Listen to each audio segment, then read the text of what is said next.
Welcome back to my channel. Let's dive into today's story. Chapter 1. Eli Maddox had faced mortar fire, IEDs, and the screams of dying men, but nothing had ever hit him like hearing his daughter call another man hero. The auditorium was packed. Flashbulbs clicked, brass gleamed, and Eli stood rigid as the colonel pinned the silver star to his chest. Third tour. 37 missions. 2 confirmed saves. 1 leg stitched back together with steel rods. He should have felt proud. Instead, his stomach churned like he was back in Kandahar, ducking sniper rounds. He scanned the front row. There she was. Sophie, his daughter, 8 years old, wearing a little red dress she used to reserve for when he came home. She wasn't looking at him. She was looking at Shane Carter, Eli's best friend, his former spotter, the man who held him together in combat. Now, Shane sat with Sophie on his lap, Lila, Eli's wife, at his side, hand resting on Shane's knee like she forgot whose ceremony this was. Eli watched Sophie tug at Shane's sleeve and whisper something. Shane leaned down. She beamed. Then it came. "Uncle Shane's my hero," she shouted proudly. "He taught me how to ride a bike." A ripple of polite laughter passed through the crowd. Eli smiled. Mechanical. Dead.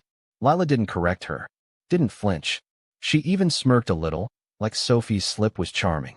Eli stood at the podium, the medal heavy on his chest, and gave a thank you speech no one would remember. He tried to sound like the man he used to be. All he could hear was her voice. "Uncle Shane's my hero." And just like that, something inside him collapsed.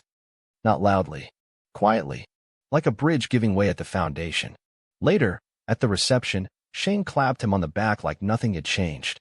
"You're a legend, brother." Eli looked him in the eye. "That right?" Shane nodded, oblivious or pretending. "Couldn't have done it without you." Lila handed Eli a glass of champagne, kissed his cheek.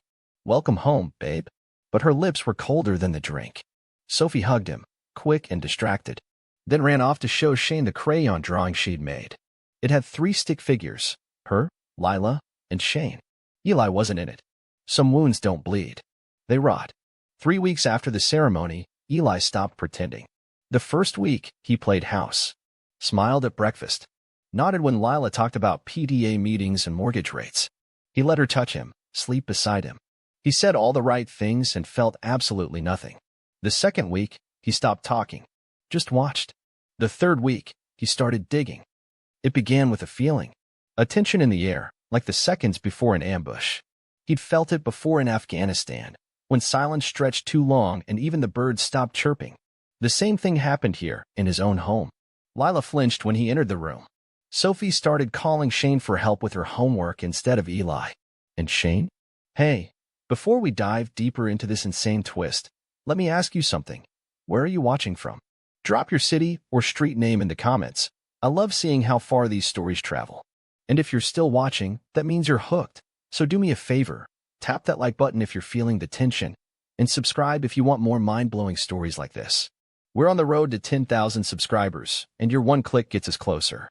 I drop new cinematic thrillers every week, full of betrayal, revenge, and twists you won't see coming. All right, back to the story. Shane had started showing up too often. "Just checking in on my goddaughter," he'd say. Or, "Had to drop off those spare tools for the shed." Sometimes he'd swing by in gym clothes. Sometimes in fresh cologne. Once, Eli found his toothbrush in the upstairs bathroom. Shane laughed it off. "From that weekend I stayed over before your op must have left it behind." Eli hadn't had surgery in 3 years. That night, Eli waited for Lila to fall asleep. He took her phone. Face ID worked.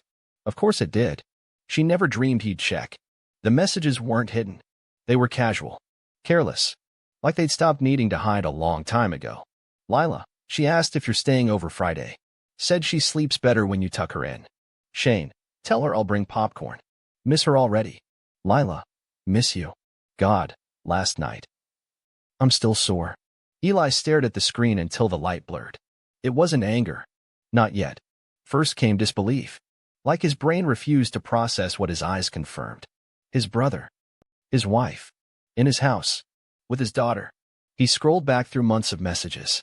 Birthday photos, inside jokes, suggestive emojis.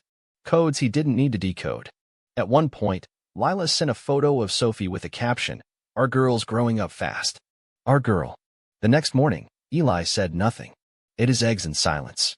Kissed Sophie on the forehead. told her he'd pick her up from school. Then he drove straight to the Veterans Affairs Clinic and told the doctor he was struggling with focus, with memory. They gave him access to outpatient mental health services and something better, a reason to be left alone. For the next 2 weeks, Eli pretended to fall apart. He took long walks, stared out windows, drank exactly 1 beer every night so Lila would think he was numbing himself. She started going to bed earlier, locking her phone now, leaving lipstick on her collar. Shane kept dropping by. Eli started following. He drove 1 block behind Shane's truck. Watched him pull up to the old apartment they used to rent before Eli joined the army. Watched Lila arrive an hour later. Watched the lights turn off, then on, then off again. He bought a dash cam and hacked it into his garage security feed. Installed a second phone in Sophie's backpack. GPS tracking enabled. Bugs in the vents. Mini cams in the hallway smoke detector. He'd learned surveillance in Afghanistan. Used it for recon. Now he used it for truth. And truth poured in. Recordings of Lila moaning his best friend's name. Sophie asking if Uncle Shane will always live with us too. Shane telling Lila he's broken. You deserve more. Eli heard it all. Then he printed it. The texts. The audio. The pictures. Labeled. Dated. Timestamped. He built a file, quietly, methodically, like a case briefing before a kill mission. Only this time, the battlefield was his marriage. His home. His daughter's future. One night, he sat in the garage with the file open on the workbench. Sophie's drawing still hung on the wall above it. The 3 of them. No Eli. He stared at it, shaking. Not in rage. In focus. Cold, quiet focus. Eli Maddox had been betrayed. But now? Now he was going to bury them. He stopped bleeding. Started thinking. Eli Maddox was done being the ghost in his own home. No more numb mornings. No more fake smiles. No more trying to fix what they lit on fire. Now, he was the flame. The shift happened on a Tuesday. Lila had left her laptop open, careless, because she thought he was still drifting. Eli found a draft email to her lawyer. If he relapses again, we might have the custody edge. He laughed out loud. They weren't just cheating. They were planning to erase him. That night, while Lila and Sophie were asleep, Eli drove to Shane's old shooting range. The place had closed during COVID, but Eli still had the key. The smell of gun oil and dust hit him like a memory. He didn't bring a weapon.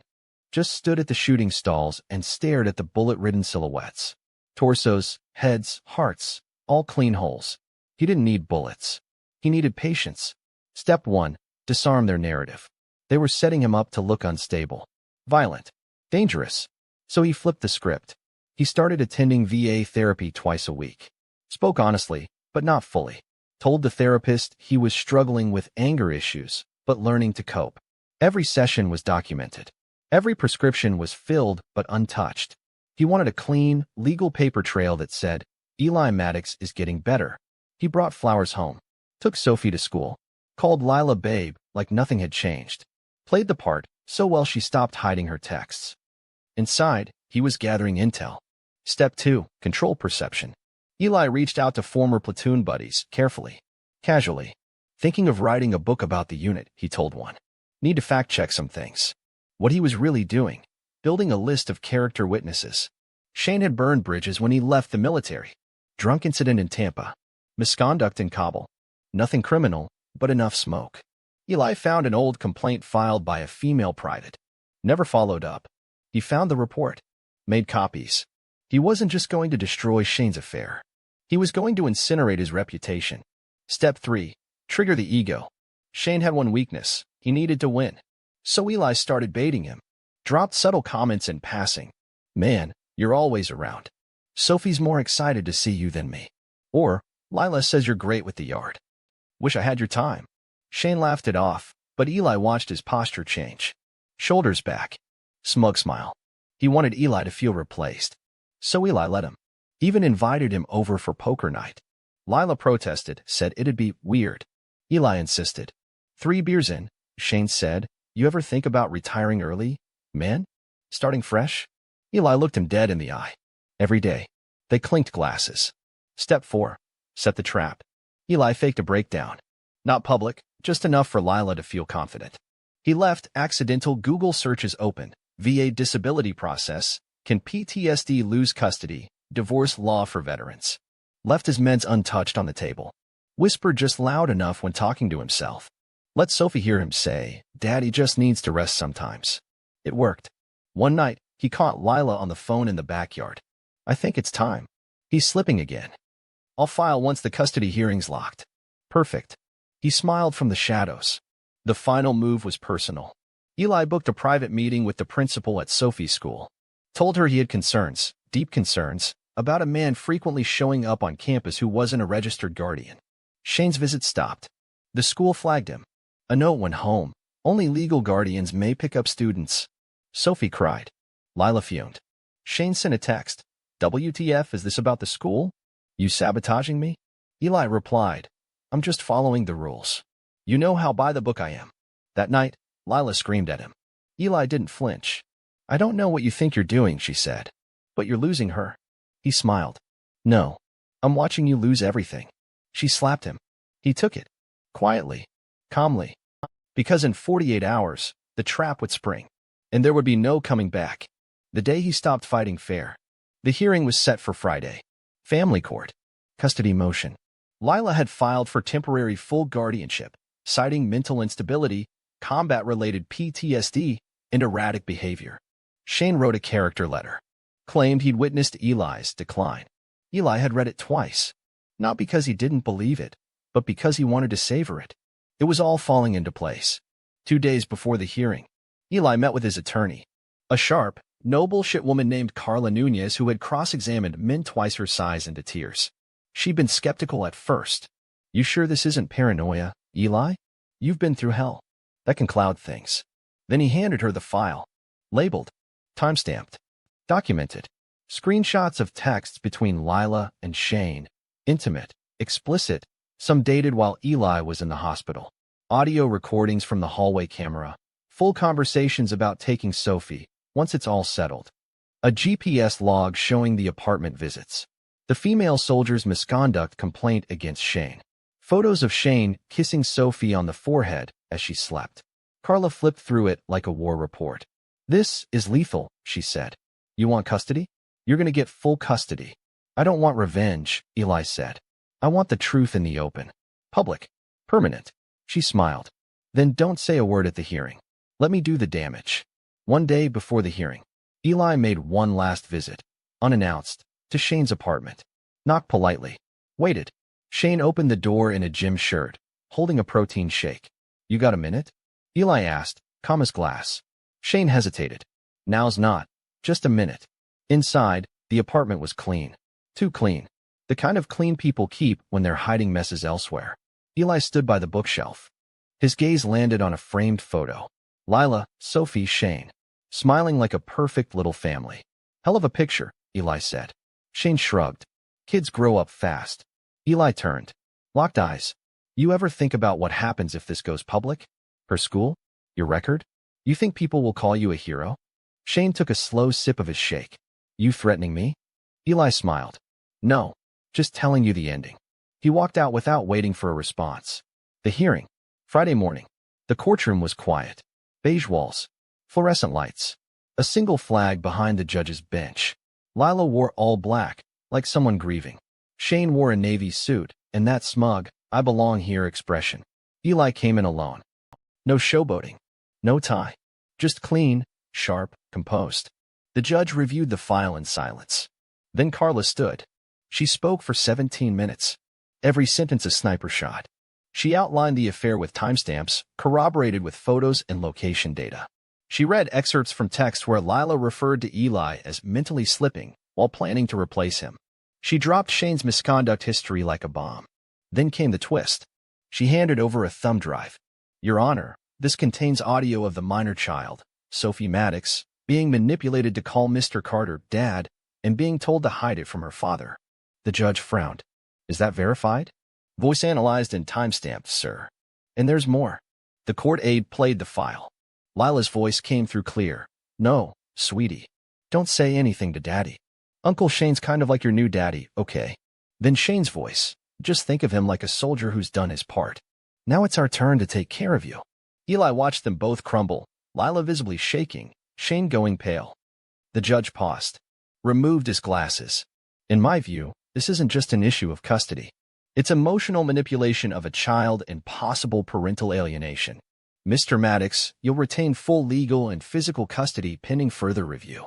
Then the judge looked directly at Shane. And I strongly suggest Mr. Carter seek legal counsel of his own. This court is referring his conduct for investigation. Eli said nothing. He just nodded once. Outside the courtroom, reporters were already gathering.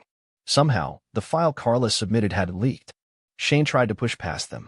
Sir, did you have a romantic relationship with your best friend's wife while he was deployed? Mr. Carter, were you attempting to gain custody of his child? Do you have a history of inappropriate behavior in the military? He shoved a camera out of the way. No comment. Lila came out next, shielding her face, sobbing, cornered by microphones. Eli walked out last, holding Sophie's hand. She looked up at him. Are they mad at Mommy? He knelt down, met her eyes. They're just trying to figure out what's true. And you? He smiled. I already know. He lifted her into his arms. Cameras flashed. This time, she waved at him. This time, the world heard him. 6 weeks after the hearing, the video went viral. It wasn't Eli's doing, at least, not directly. A military family blogger had picked up the court documents, the custody ruling, and a pixelated courtroom photo showing Eli hugging Sophie outside the courthouse. The title read, Army veteran silently outs wife and best friend in court, wins full custody of daughter. Within 24 hours, it was everywhere. Reddit, Twitter, TikTok. Headlines followed. Silver Star soldier betrayed by best friend in uniform fights back without saying a word. He watched his daughter call another man dad. Then he let the truth burn them alive. Comment sections exploded. This is revenge done right. A masterclass in restraint and destruction. Protect this man at all costs. People called him a hero again. But this time, for something harder than war. Eli didn't celebrate. He just moved on. He sold the house. Bought a small one-story home on the edge of town with a fenced-in backyard and a swing set. Nothing flashy. Just safe. Quiet. Lila tried to appeal the custody decision. The judge denied it before it reached hearing. Shane. Last Eli heard, he was jobless. The misconduct report got renewed attention thanks to online pressure. The Army didn't pursue charges, but they revoked his security clearance. No clearance meant no federal contract work. No contract work meant nothing left. He disappeared. Eli never said a word to either of them again. Now, on most mornings, Eli made pancakes in silence. Sophie would sit at the kitchen counter drawing, humming the same little tune every time. One morning, she asked, Are you ever going to get married again? Eli flipped a pancake. Why? You looking for a new mom?